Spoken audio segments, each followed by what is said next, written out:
everyone, so I hope you all are doing well. So आप one by one सारे lecture I hope आप लोग complete कर रहे हो, देख रहे हो, समझ रहे हो, और कोई अगर डाउट रह रहा है आपका तो आप मुझे कमेंट बॉक्स में पूछ रहे हो, ठीक है।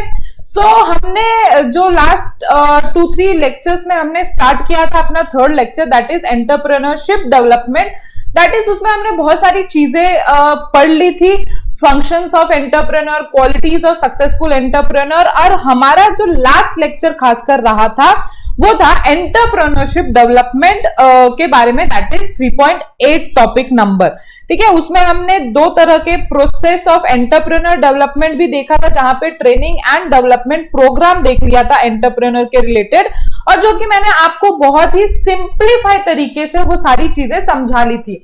तो अगर आपने वो वीडियो स्टिल नहीं देखा है तो first do watch that video and then continue this one, ठीक है। हालांकि ये चैप्टर में से ज्यादा वेटेज तो नहीं है, but still knowledge point of view बहुत सारी चीजें हैं। As you are a commerce student तो आपको इस सारी चीजों के बारे में पता होना चाहिए। अगर आपका फ्रेंड है, अगर आपके कोई रिलेटिव में से आपका कजन्स है जो कि एंटरप्रेन्योरशिप करना चाहते हैं, तो you might give some suggestion, है ना। अगर वो साइंस फील्ड से है या आर्ट फील्ड से है तो as a commerce knowledge you might can give them with a suggestion, अगर आपको ये सारी चीजें के बारे में पता होती है तो।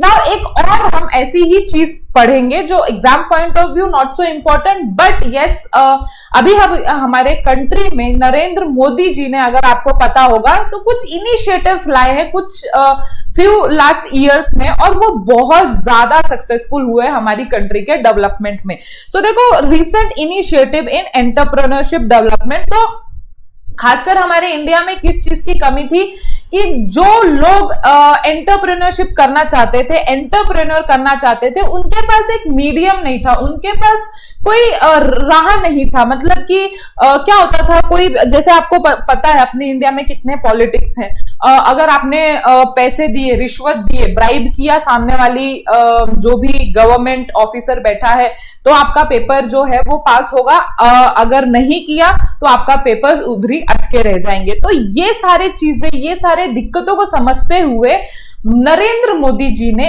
एक खास तरह का इनिशिएटिव लाया 2016 में, जो कि बहुत फेमस हुआ, स्टार्टअप इंडिया करके, ठीक है।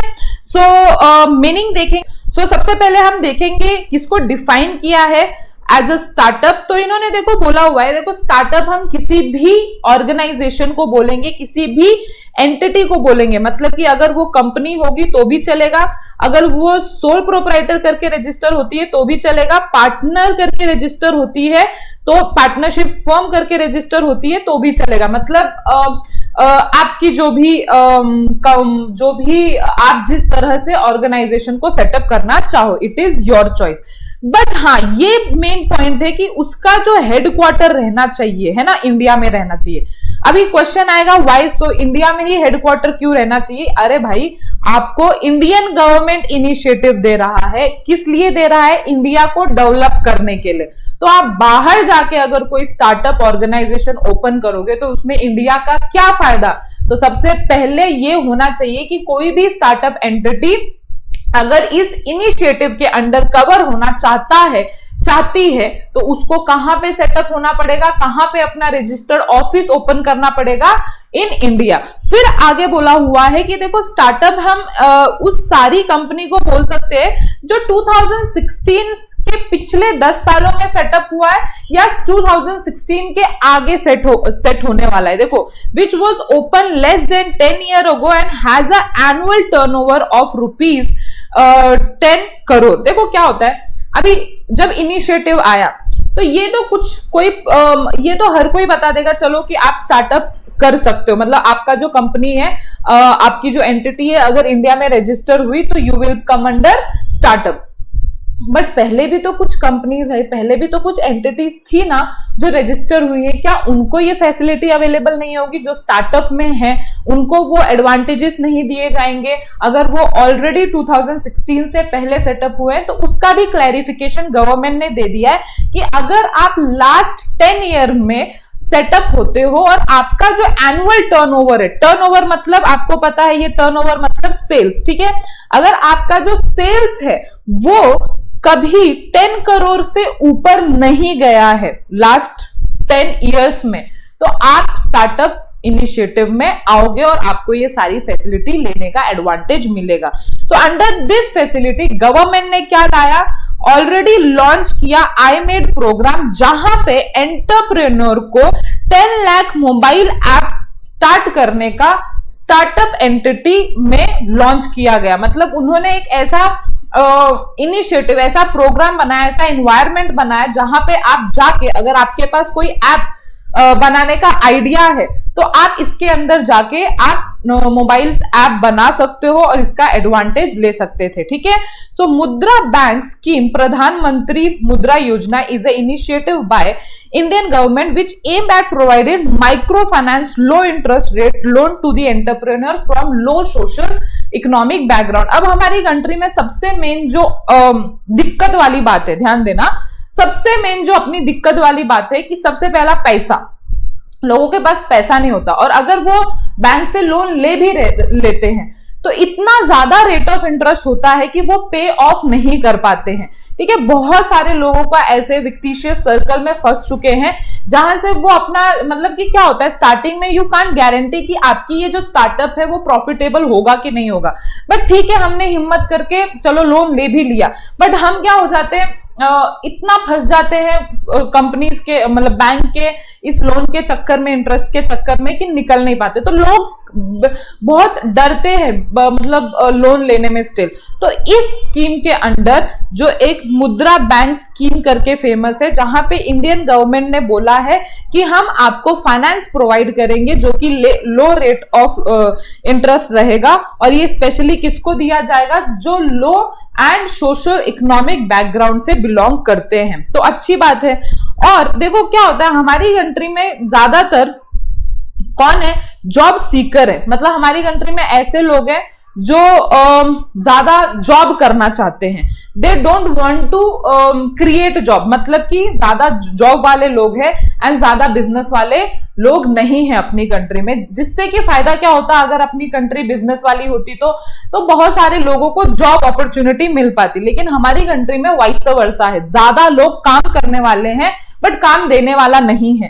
तो इस इनिशिएटिव में इंडियन गवर्नमेंट ने बोला कि हमें क्या करना है, जॉब क्रिएटर बनाना है instead of job seekers. So does the government want to encourage entrepreneurship and promote innovation। तो हमने जो भी लास्ट टॉपिक पढ़ा, तो हम क्या पढ़ रहे थे, हम यही पढ़ रहे थे कि कैसे एंटरप्रेन्योरशिप डेवलपमेंट किया जा सकता है। फिर हमने प्रोसेस ऑफ एंटरप्रेन्योरशिप डेवलपमेंट भी पढ़ा था, जहां पे ट्रेनिंग एंड ईडीपी प्रोग्राम करके गवर्नमेंट ने बहुत सारे ऐसे इनिशिएटिव लिया था, तो ताकि लोगों को प्रॉपर तरीके से ट्रेनिंग मिले, प्रॉपर एक इन्वायरमेंट मिले जहां पे वो एंटरप्रेन्योरशिप डेवलपमेंट की स्किल सीख पाए, ट्रेंड हो पाए और अच्छी तरह से अपने प्रोडक्ट, अपने ऑर्गेनाइजेशन को चला पाए। तो ये सारी चीजें हैं क्यों गवर्नमेंट इतना सोच रही है स्टार्टअप के बारे में। So startup India is an initiative of government of India. It was launch in 2016. It aimed at building an ecosystem which nurtures startup in the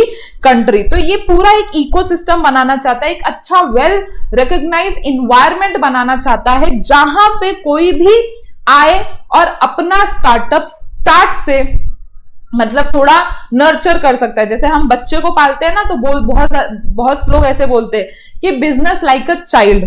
business क्या होता है, एक बच्चे की तरह होता है, आप जितना उसे संभालोगे उतने अच्छे से वो बड़ा होगा, उतने अच्छे उनके संस्कार होंगे।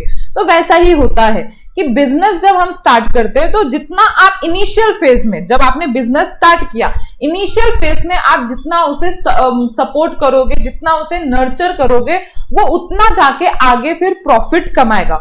और अगर प्रॉफिट कमाता है तो एंटरप्रेन्योर को तो फायदा होता ही होता है, in terms of money, in terms of goodwill, in terms of everything. But government को भी इधर फायदा होता है, बाहर देश में उनकी वाहवाही होती है, फिर उनको टैक्सेस कलेक्ट करने का मौका मिलता है, ऑल दैट। मतलब unlimited growth you can say कि बहुत सारे कंपनीज के वजह से हो रही है। सो ये क्या होता है, ये स्टार्टअप करने का क्या मेन है, एक इकोसिस्टम बनाना, सस्टेनेबल इकोनॉमिक ग्रोथ लाना इंडिया में, लार्ज स्केल पे एम्प्लॉयमेंट अपॉर्चुनिटी लाना, क्योंकि जितने स्टार्टअप होंगे उतने लोगों को मौका मिलेगा ऐसे स्टार्टअप में काम करने का। Thus, the government of India has announced the Startup India Action Plan that focuses on following area. Now हम एक 3 पॉइंट्स देखने वाले हैं कि एक्चुअली स्टार्टअप में 3 मेन पॉइंट्स किस पे फोकस किया है, क्यों startup and why not other scheme, हमने इसमें क्यों अपना कंपनी जो है रजिस्टर करना चाहिए या एंटिटी जो है रजिस्टर करना चाहिए। तो सबसे पहले बोला हुआ है कि सिंप्लीफिकेशन एंड हैंड होल्डिंग।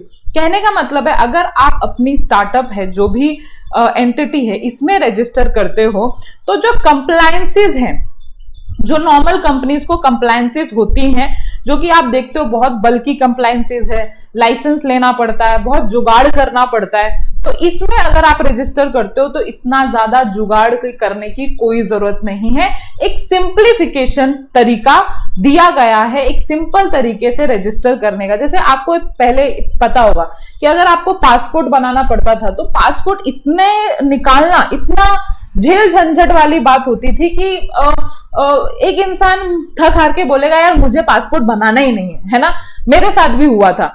तो अभी लेकिन गवर्नमेंट ने अपने ऑनलाइन तरीके से इतना सिंप्लीफाई कर दिया, इतना ज्यादा वो हमें हेल्प करते हैं गवर्नमेंट के कर्मचारी, क्योंकि सारी चीजें ऑनलाइन हो गई है।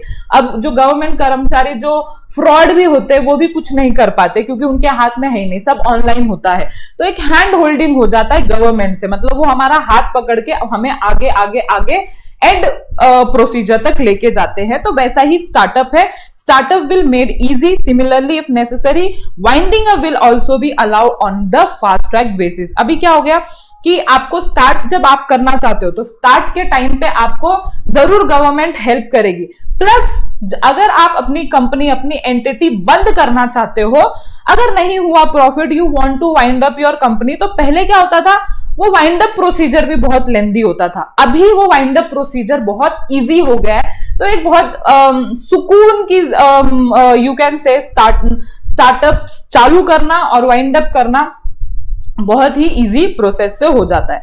नाउ दूसरा क्या फायदा गवर्नमेंट ने दिया, किस पे फोकस किया, दूसरा है funding support and initiative. As I told you कि इसमें क्या देती है गवर्नमेंट, इसमें आपको लोन्स वगैरह, माइक्रो फाइनेंस देती है, लो इंटरेस्ट पे देती है। तो यस, इधर बहुत सारे ऐसे सपोर्ट्स हैं जो हम नीचे पढ़ने वाले हैं। ऐसे बहुत सारे सपोर्ट है जो थ्रू गवर्नमेंट आते हैं, बहुत सारे ऐसे इनिशिएटिव लाए गए ताकि कंट्री का डेवलपमेंट हो, चाहे वो फाइनेंशियल हो या किसी इंसेंटिव्स के थ्रू हो, whatever. So government will participate in funding process indirectly as well as tax exemption will also be allowed in a capital gain and income tax. अब ये capital gain and income tax का मैं थोड़ी देर मुझे दो, मैं आपको बता दूंगी कि ये एक्चुअली गवर्नमेंट क्या एज अ एडवांटेज जो है वो स्टार्टअप कंपनी को दे रही है। मुझे थोड़ा capital gain and tax exemption के बारे में बताना पड़ेगा।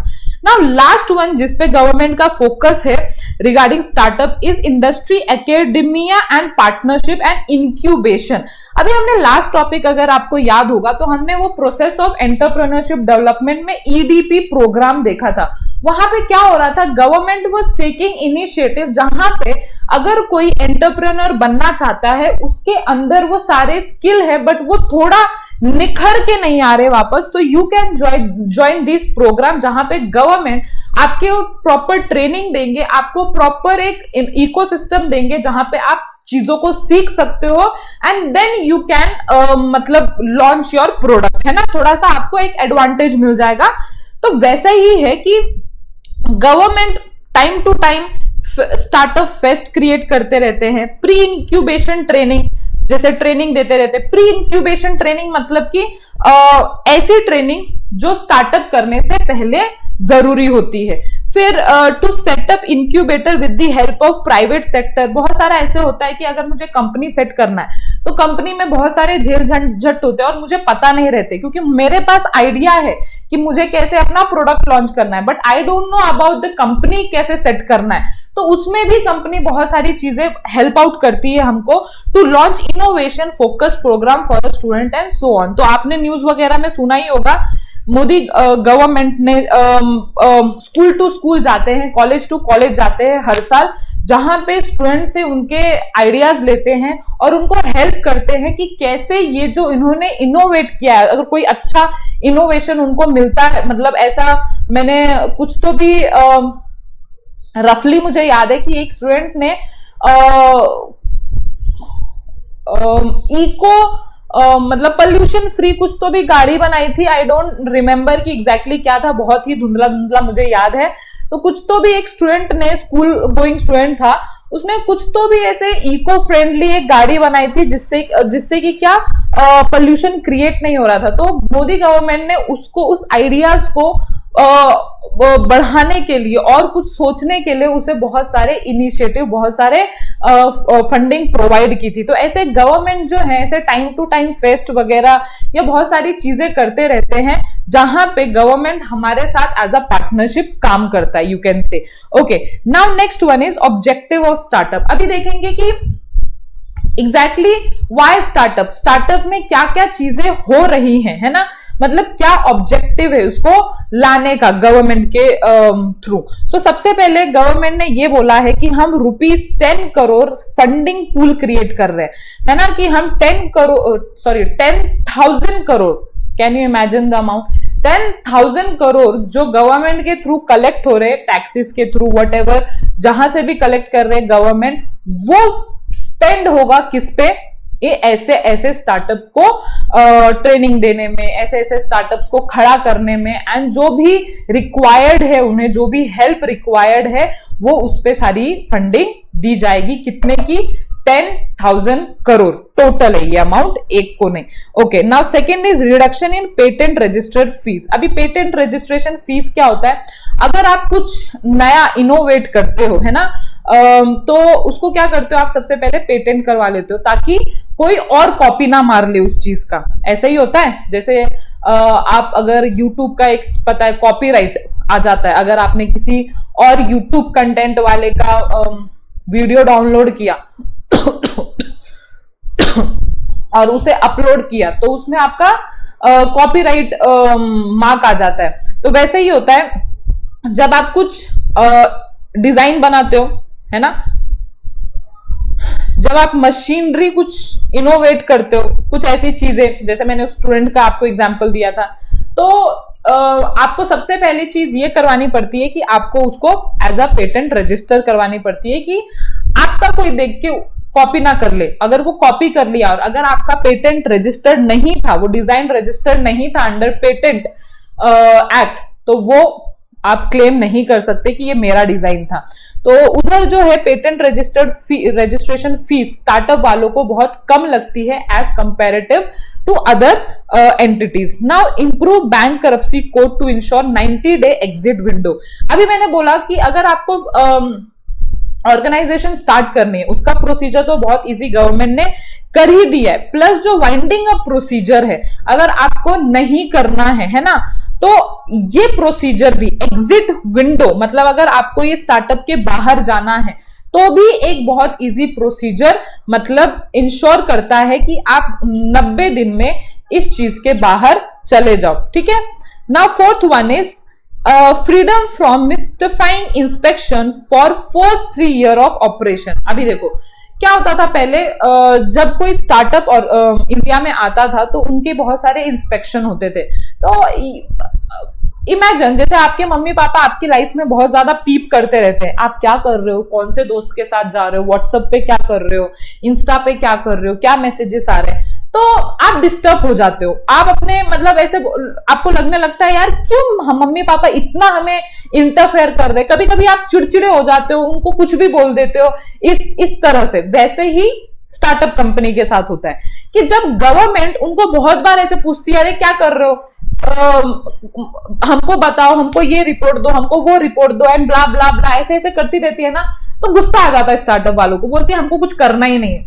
तो उनको एक खास तरीके का इनिशिएटिव इधर फ्रीडम दिया जाता है उनको कि आपको 3 साल तक हम कोई भी रोक टोक नहीं करेंगे। जो रिक्वायर्ड है, जो एकदम हमारे लिए भी इम्पॉसिबल हो जाता है कि हम आपको खुला छोड़े, तो उधर हम जरूर रिपोर्ट मांगेंगे, बट अनलेस एंड अनटिल हमें नहीं दिख रहा है कि हमें रिक्वायर्ड है, तो हम आपको उस चीज के लिए ओपन रखेंगे।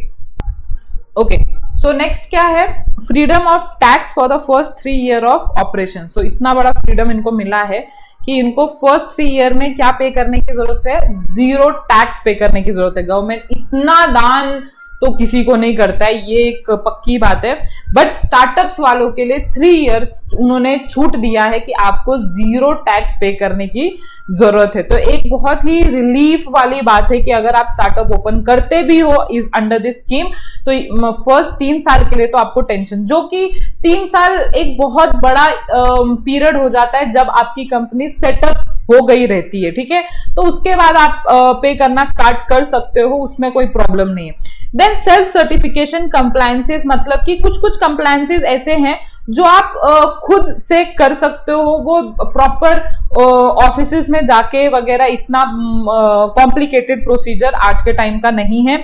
Then to target 5 lakh school and involve 10 lakh children to innovate related program। अभी ये जस्ट बात हुई थी कि हमारा जो फ्यूचर है, मतलब कि जो स्कूल गोइंग चिल्ड्रंस है, उन्हें टारगेट किया गया है 5 लाख स्कूल से एंड 10 लाख चिल्ड्रंस को कि इस इनोवेशन प्रोग्राम में वो जुड़े, ताकि उनसे इनोवेशन आए। जैसे मैंने अभी एग्जांपल बोला था, ये हो ही रहा है, ये चल ही रहा है, क्योंकि मोदी गवर्नमेंट को ये पता है कि हमारा फ्यूचर कौन है, हमारे फ्यूचर अभी जो स्कूल गोइंग चिल्ड्रन हैं वही हैं, और उनसे अगर हमें इनोवेशन मिल जाए तो बस हमारी कंट्री का अलग ही ग्रोथ होना पक्की बात है। फिर इस स्कीम के अंडर जो एंटरप्रेन्योरशिप है वो इनकरेज किया जा रहा है टाइम टू टाइम, न्यूज़पेपर के थ्रू, हर एक मीडिया के थ्रू। देन इंडिया को एक स्टार्टअप हब बनाया जा रहा है कि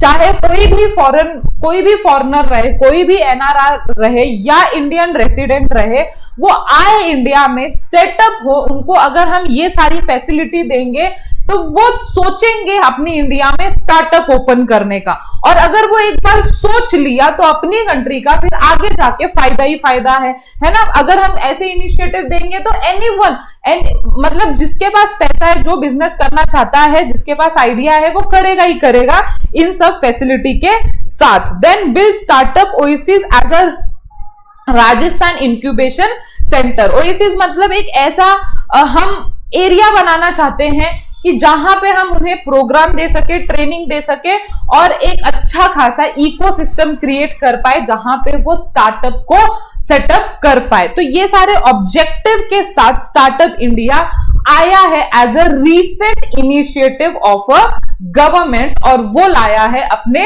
नरेंद्र मोदी जी ने, that is prime minister of India. तो आपको पता है 2006 में अपनी रूलिंग पार्टी कौन है, और उन्हीं के थ्रू ये सारे इनिशिएटिव आया है, एज अ जनरल नॉलेज बताया।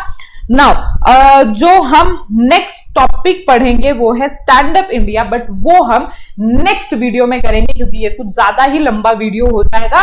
तो नेक्स्ट वीडियो के लिए वेट करना, और या तो अपलोडेड सेक्शन में होगा भी, अगर आप ये बाद में देख रहे हो, अगर आप मेरे साथ चल रहे हो तो आपको थोड़े दिनों तक वेट करना पड़े, थोड़े नहीं, कल के लिए, ठीक है। तो कल आप जरूर देख लेना, सारंग गुजराती कॉमर्स एकेडमी के यूट्यूब चैनल पे जरूर रहेगा। और अगर वीडियो अच्छा लगे तो लाइक कर देना, चैनल को सब्सक्राइब कर देना। Till then bye bye guys.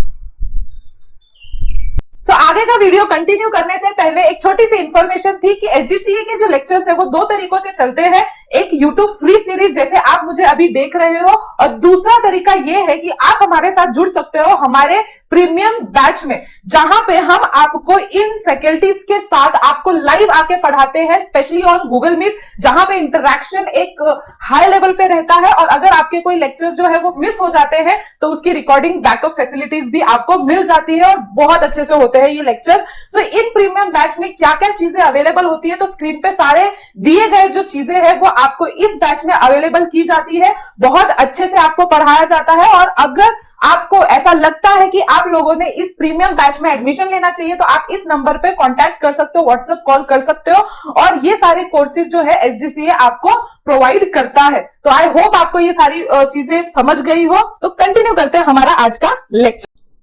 Okay, तो फिर स्टार्ट करते हैं अपना next topic that is 3.9.3 that is agro tourism, rural tourism, new approach towards entrepreneurship. बहुत मजेदार टॉपिक है ये, आपको खुद जान के हैरानी होगी कि आपको ऑलरेडी पता था, बट आपको ये नहीं पता था कि ये एग्रो टूरिज्म है। आप अगर महाराष्ट्रियन हो तो कभी आपने हुडा पार्टी सुना है? हुडा पार्टी, जहां पे आप किसी ऐसे एग्रीकल्चर एरियाज में जाते हो जहां पे आप पिकनिक स्पॉट, ऐसे पिकनिक स्पॉट टाइप रहता है, वहां पे ऐसे फन टाइप एक्टिविटीज भी होते हैं, और आप वो जो ज्वार की कच्ची वाली दाने आते हैं ना, वो पका के आप खाते हो मक्के की तरह, मतलब वो एक्चुअली उसका मेन कंटेंट है। तो वो जो हुडा पार्टी का जो कंसेप्ट है एक्चुअली एग्रो टूरिज्म से आया हुआ है। नहीं पता था तो देख लो, वही है एग्रो टूरिज्म। बेसिक इसका कंसेप्ट क्या है, ये गवर्नमेंट का लाने का मेन मकसद क्या था कि जो एग्रीकल्चर वाले जो लोग होते हैं, जो फार्मर्स होते हैं, they don't have to scope to grow, है ना। जैसे बिजनेसमैन वाले तो चलो बहुत सारे इनोवेटिव आइडियाज के थ्रू, बहुत सारे रिसर्च फील्ड के थ्रू, आईटी टेक्नोलॉजी वगैरह चीजों के थ्रू वो अपने आप को डेवलप कर ही रहे हैं।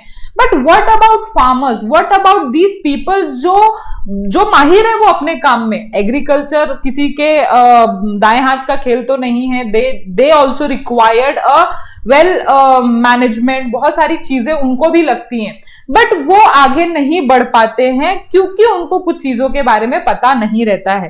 तो एग्रो टूरिज्म उसी टाइप का इनिशिएटिव है जहां पे ये जो फार्मर्स है अपने फील्ड एरिया को ऐसे चीजों में, जैसे ऐसे कन्वर्ट करेंगे जहां पे टूरिस्ट लाने की कोशिश करेंगे। टूरिस्ट कहां से? लोकल टूरिस्ट, ठीक है। जैसे आपने वो देखा है मेहर रिट्रीट, है ना, एडवर्टीजमेंट मत समझना कि वो मैं मेहर रिट्रीट की एडवर्टीजमेंट कर रही हूं। पुणे साइड है समथिंग, आई कांट रिकॉल कि वो एग्जैक्टली कहां पे है। एक ऐसे एग्रीकल्चर एरिया गांव खेड़े में ही है, बहुत ही ज्यादा बिछड़ा हुआ पार्ट है, लेकिन वो किसी फार्मर के थ्रू ओपन हुआ है, मतलब एक लैंड है प्रॉपर, और कुछ 27 एकर्स के लैंड में उन्होंने बहुत अच्छा टूरिस्ट प्लेस किया है। वो उधर फार्मिंग भी करते हैं, उधर हर तरह के मैंगोज वगैरह, जामुन वगैरह ये सब बिकते हुए भी नजर आएंगे। प्लस उधर एक ऐसा माहौल बनाया हुआ है जहां पे ये जो बिजी अर्बन एरिया रहते हैं ना, जिनको थोड़ा सा रिलैक्स एरिया चाहिए होता है, वो बोलते हैं यार हम इस जिंदगी से पक गए, तो उनको थोड़ा सा ऐसे पिकनिक स्पॉट चाहिए रहता है, तो वो उधर जाके 1 डे स्पेंड करते हैं, जो कि बहुत ही रिलैक्सिंग होता है और बहुत मजा आता है। आजकल कैसे आप लोग ऐसी जगह ढूंढते हो जहां जो लेस पोल्यूटेड हो, जो अपने आप में ही एक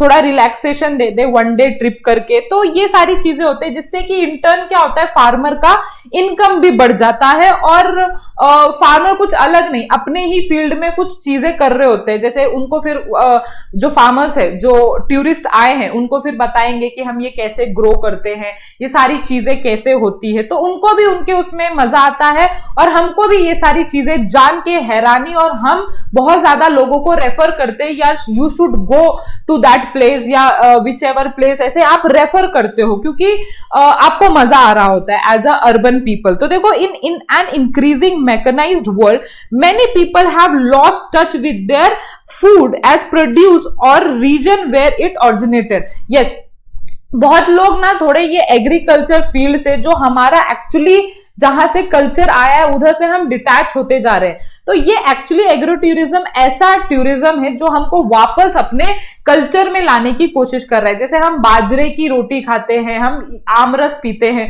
तो अगर आप ऐसे एरिया पे जाओगे ना तो कोई हाई फाई डिश नहीं दी जाएगी, आपको वही एकदम ऑथेंटिक चीजें दी जाती है जो हमारे दादा परदादा वगैरह खाते थे और हेल्दी रहते थे, और जो सस्ती भी आती है और जो अफोर्डेबल भी होती है फार्मर्स के लिए। So agro tourism offer a tourist a chance to reconnect with the land and provide hand on experience with the local food. तो हमको as a localite of urban area हमको एक बहुत अच्छा एक्सपीरियंस मिलता है जब हम ये चीजें कनेक्ट करते हैं। सो एग्री टूरिज्म या agro tourism activity include picking fruit, tending bees, milking cows and other educational pursuit। तो उसमें बहुत सारी चीजें होती हैं। आप जैसे फ्रूट्स जो नीचे गिरे हैं पेड़ से उसको कलेक्ट कर सकते हो, उसको कैसे तोड़ सकते हैं, और बहुत सारे एक्टिविटीज जैसे कि गाय का दूध निकालना, ये सारी चीजें उधर हमको सिखाई जाती है। हम देख के बहुत चीजें हम ऐसे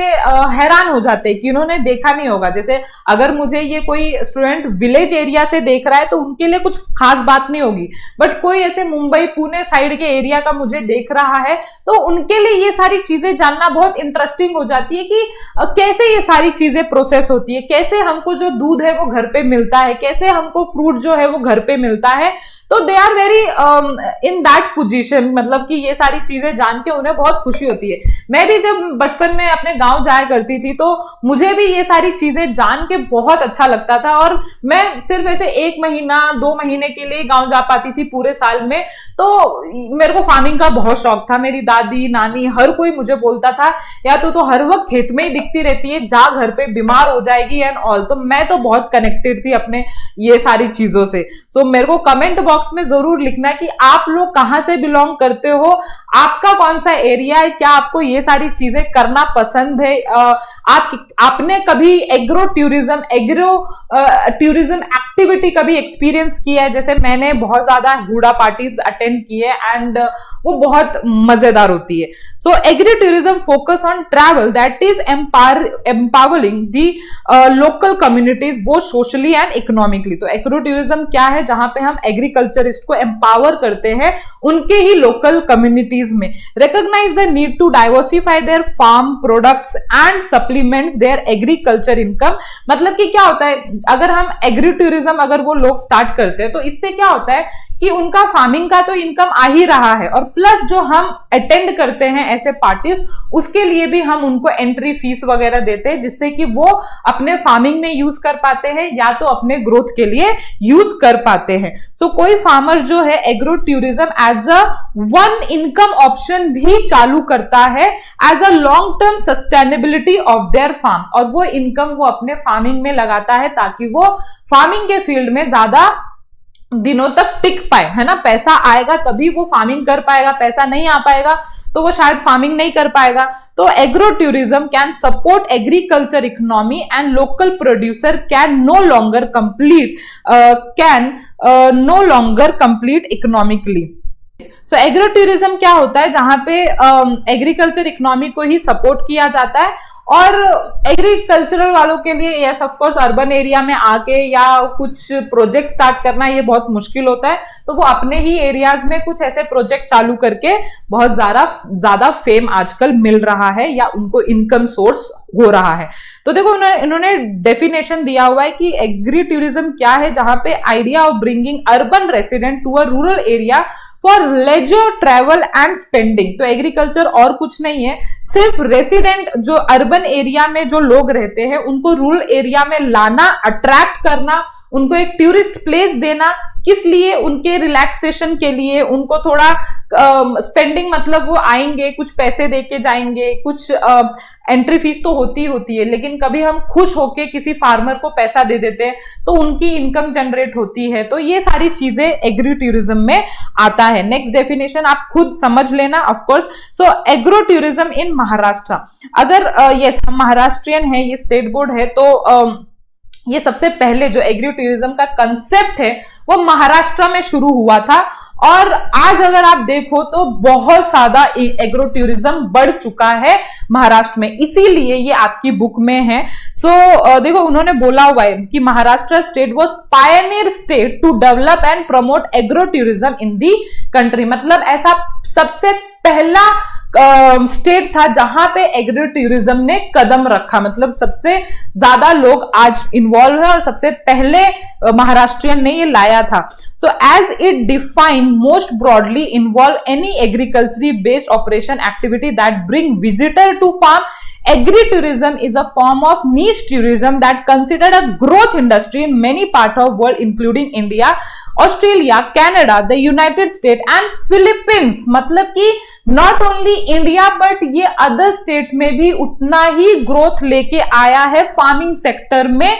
सो ये एक नीश टूरिज्म है। नीश टूरिज्म मतलब जो लोकल टूरिज्म बोलते हैं ना, ये ऐसा नहीं है कि जैसे बाली में या मलेशिया में घूमने टाइप, ऐसा वाला टूरिज्म नहीं है। बट एक बहुत ही अच्छा फैमिली टाइम जहां पे आप एक लोकलाइट से कैसे कनेक्ट कर सकते हो, वैसा वाला टूरिज्म है जो कि ग्रोथ तो ला ही रहा है और ऑल ओवर वर्ल्ड ये फेमस है। ठीक है, सो बिसाइड ग्रोइंग और क्या क्या चीजें होती हैं, मतलब जो फार्मर्स करते हैं, तो देर आर अदर इंपॉर्टेंट, जैसे कि फार्मर्स जो हैं, जो अपना हिसाब किताब रखते हैं, वो सारी चीजें जानने को मिलती हैं। फिर business planning, finding land, managing employ, record keeping, adhering to the regulation, crops and preparing for a rainy day and retirement, all fall under the heading of farm management. तो ये सारी चीजें हमको एज अर्बन पीपल रेसिडेंट, हमको ये सारी चीजें जानने को मिलती हैं जब हम इन लोगों के साथ कनेक्ट करते हैं थ्रू एग्रो टूरिज्म। तो एक बहुत अच्छा, मतलब मैं तो बोल सकती हूँ ये बहुत अच्छा इनिशिएटिव है जो गवर्नमेंट ने चालू किया, जिससे कि सोर्स इनकम भी चालू होता है। तो क्या क्या एग्रो टूरिज्म में एक्टिविटीज होती हैं, तो ऊपर से रीड कर लेंगे। सो आउटडोर रिक्रिएशनल, जैसे कि मैंने बोला, trekking, fishing, hunting, wild life study, horse back riding, ये सारी चीजें उधर अवेलेबल की जा रही है ताकि जो फार्मर्स है वो अच्छा खासा इनकम जनरेट कर पाए। इनफैक्ट फार्मर ही नहीं, वो लैंड ओनर ही नहीं, उसके आसपास के एरियाज के जो लोग होते हैं, गरीब लोग होते हैं, उनको भी उसमें जॉब मिलती है।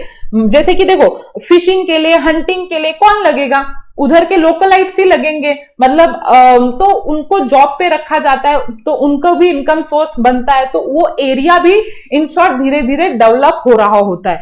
मतलब ऐसा होता है ना कि अगर एक बिछड़ी हुई एरिया में कोई बिजनेस सेटअप हुआ, तो वो सिर्फ बिजनेस ग्रो नहीं करते, उसके आसपास के एरियाज भी ग्रो करते। तो ये इतना अच्छा टूरिज्म का एक इनिशिएटिव है by government. You have to praise your government, यार इतनी अच्छी अच्छी चीजें ला रहे हैं, startup, stand up and agri tourism जैसी चीजें। फिर एजुकेशनल एक्सपीरियंस कैसा मिलता है हमको, जैसे फार्मिंग एक्सपीरियंस मिलता है कि राइस प्लांटेशन कैसा होता है, कुकिंग एक्सपीरियंस ऑन चूल्हा, मतलब सेम पुणे एंड मुंबई लोग तो डिस्कनेक्ट हो चुके हैं गांव एरिया से, तो उनको पता ही नहीं है चूल्हा क्या होता है, जो एक्चुअली हमारे पूर्वज लोग जिसपे खाना बनाते थे बाय वो लकड़ियां आग में जला के उसके ऊपर कढ़ाई या समथिंग कुछ वेसल रख के उसके ऊपर खाना बनाया जाता था। तो वो सीखने को मिलता है और वो खाना इतना प्योर होता है, इतना फ्रेश होता है और इतना टेस्टी होता है।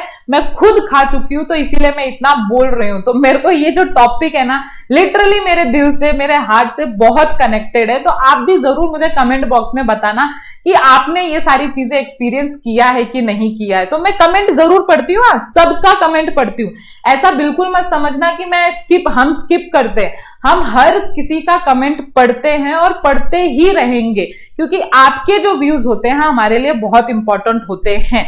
सो आगे क्या है, इंटरटेनमेंट सेक्शन भी रहता है। एज आई टोल्ड यू, हुडा पार्टी रहता है इन महाराष्ट्र में, जहां पे ना जवार बाजरे का वो कच्चा वाला जो आता है वो मतलब पका के खाते हैं लोग। मतलब एक थोड़ा सर्च मार लेना अगर किसी को कुछ पता नहीं है तो। हॉस्पिटलिटी सर्विसेज, मतलब बहुत सारे फार्म स्टेज रहते हैं उधर, मतलब फार्म हाउस टाइप रहते हैं जहां पे आप स्टे करके 1 नाइट एंजॉय कर सकते हो। गाइड टूर रहते हैं, आउटफिटर सर्विस, बहुत सारे ट्रेकिंग के लिए ये सारी चीजें रहती हैं। फिर ऑन फार्म डायरेक्ट सेल रहता है जहां पे आप आम खरीद सकते हो, जामुन खरीद सकते हो, मतलब वो बहुत फ्रेशली अवेलेबल रहते हैं, पेड़ से टूटे हुए आपको अवेल किए जाते हैं। तो जो अर्बन रेसिडेंट है वो बहुत ज्यादा इस सारी चीजों को पसंद करते हैं। So happy customer will always return, मतलब मैंने बोला था आपको कि ये सिर्फ उसी तक सीमित नहीं रहता है, वो दोबारा तो जाएगा ही जाएगा, 10 लोगों को 20 लोगों को जरूर बोलेगा उधर जरूर जाना, क्योंकि मुझे तो बहुत मजा आया है। तो कोई भी दूसरा आदमी इतना एक्सपीरियंस, इतना हैप्पी कस्टमर को देख के जरूर एक्सपीरियंस करने जाएगा। और फिर इंटर्न क्या होगा, ऐसे एग्रीकल्चरिस्ट का, ऐसे फार्मर्स की इनकम जनरेट होती है। सो मस्त लगा ना idea. So they also tell their friend family about farm. Farmer can add value to their guest experience by offering refreshment. They can select the product to complement that they produce on farm, such as milk, butter, sample, fresh food, fresh fruit juice. गन्ने का juice रहता है mainly, ठीक है, वो मस्त एक आदमी निकाल रहा होता है फ्रेशली, जैसे ही हम उधर जाते हैं वो निकाल के हमको देता है। हर एक चीज हमको मस्त तरीके से वो और एंटरटेनमेंट प्रोवाइड करने की कोशिश करते हैं कि हम दोबारा उधर आए। तो कोई भी फैमिली फ्रेंड के साथ with time and creativity farmer can expand their recreational enterprise through fun entertaining activities such as contacts, adult and children classes और game. Children love straw maze, pumpkin painting and scarecrow making. Adult may enjoy historic display और classes on the painting. तो हर एक sector के लिए, जैसे children के लिए अलग सेक्टर रहेगा एंजॉय करने के लिए. जैसे आपने घड़ा, कोई इंसान ऐसे घड़ा बना रहा होता है तो यू कैन मेक ऑल्सो, वो इंसान को आप बोल सकते हो कि प्लीज मुझे भी इन्वॉल्व करो, तो आप बना सकते हो. फिर वो इंसान आपको घड़ा बना के दे देता है. तो ऐसे बहुत सारी चीजें रहती हैं जो आप उधर एज पर एज कैटेगरी आप इंजॉय कर सकते हो. या अगर आप यंगस्टर हो तो उस सेक्शन में बोटिंग वगैरह ये सारी चीजें कर सकते हो. अगर आप बच्चे हो तो उन्होंने बोला ना pumpkin painting, square crow making, ये सारी चीजें कर सकते हो एंड ऑल दैट. तो मैंने तो एक्सपीरियंस किया है. तो if you want to also support farmers and ऐसे चीजों को सपोर्ट करना चाहते हो तो जाओ जल्दी से सर्च मारो कि आपके घर के आसपास या आपके नियर बाय में कौन सा एग्री टूरिज्म ऐसा अवेलेबल है. एंड जरूर बताना अगर आपने ऐसा एक्सपीरियंस किया है या करने वाले हो और आपने जस्ट ये पढ़ा है ना. तो ये हुआ हमारा चैप्टर कंप्लीट, है ना, विद एग्रो टूरिज्म. सो चलो फिर मिलते हैं नेक्स्ट वीडियो में. Hope you like this video. और जो भी मैंने बोला है आपको वो जरूर याद रखना कि this chapter knowledge point of view important है बट 5 मार्क्स के लिए आने वाला है. तो इतना डीप में ये सारे रिसेंट इनिशिएटिव खासकर इतना डिटेल में आपको स्टडी करके नहीं जाना है. अगर आपके पास टाइम कम है तो गो फॉर अदर चैप्टर्स जो आपको हो सकते हैं, उस पर ज्यादा फोकस करना, नॉट ऑन दिस चैप्टर. वो सिर्फ नॉलेज पॉइंट ऑफ व्यू, मजे पॉइंट ऑफ व्यू के लिए इंपॉर्टेंट है. सो मिलते हैं नेक्स्ट लेक्चर में. Till then bye bye. और अगर आपको ये वीडियो पसंद आया हो तो do like, subscribe, share and comment below. और ये दिए गए आप सोशल मीडिया अकाउंट पे हमें फॉलो कर सकते हो. और मिलते हैं अब नेक्स्ट लेक्चर में एकदम जोरदार तरीके से. सो बाय बाय, सी यू.